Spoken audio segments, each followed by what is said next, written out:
Hello everyone, आज हम लोग डिस्कस करने जा रहे हैं एस्ट्रोनॉमी का एक छोटा सा टॉपिक स्टार।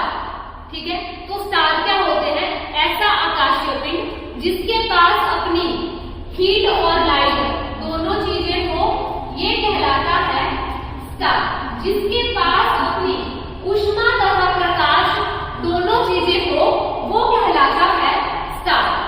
ठीक है, एग्जाम्पल है इसका सन, सूर्य। ठीक है, ये क्या है?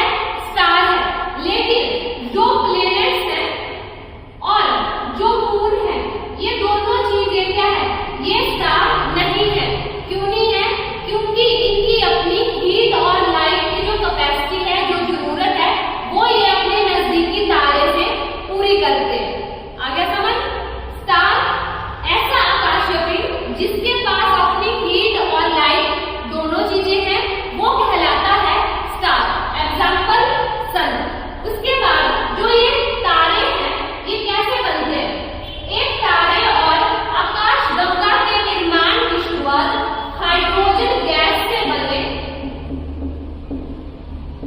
एक विशाल बादल से होती है। ठीक है, जिसे हम कहते हैं नेबुला, या हिंदी में कहते हैं निहारिका। या एक तरीके से बोले कि जो स्टार होते हैं, ये होते हैं नेबुला, होते हैं बर्थ प्लेस ऑफ स्टार। तारों का जो जन्म स्थान है, ये है नेबुला।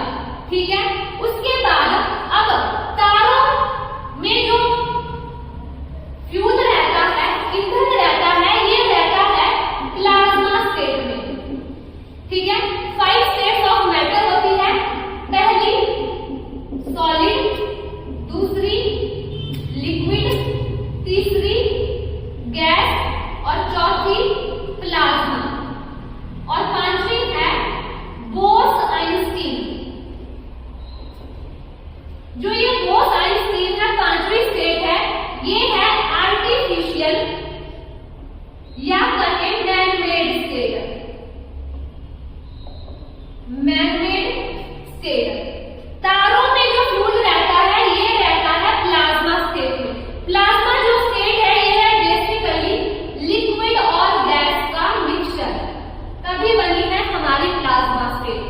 ठीक है, उसके बाद जो तारों का जो रंग है, ये डिपेंड करता है इसके सरफेस टेम्परेचर पर, या हिंदी में बोले पृष्ठीय तापमान। तारों का रंग इसके पृष्ठीय तापमान पर निर्भर करता है। अब अगर तारा स्टार अगर ये ब्लू कलर का होगा, तो इसका होगा हाई टेम्परेचर।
15 मीटर, कई बार किलोमीटर और माइल्स में भी पूछा जाता है। अगर किलोमीटर और माइल्स में पूछा जाएगा तो ये आएगा 9.46 इंटू 10 रेज़ की पावर 12 किलोमीटर और 9.46 इंटू 10 रेज़ की पावर 12 माइल्स। ये है light year, unit of distance.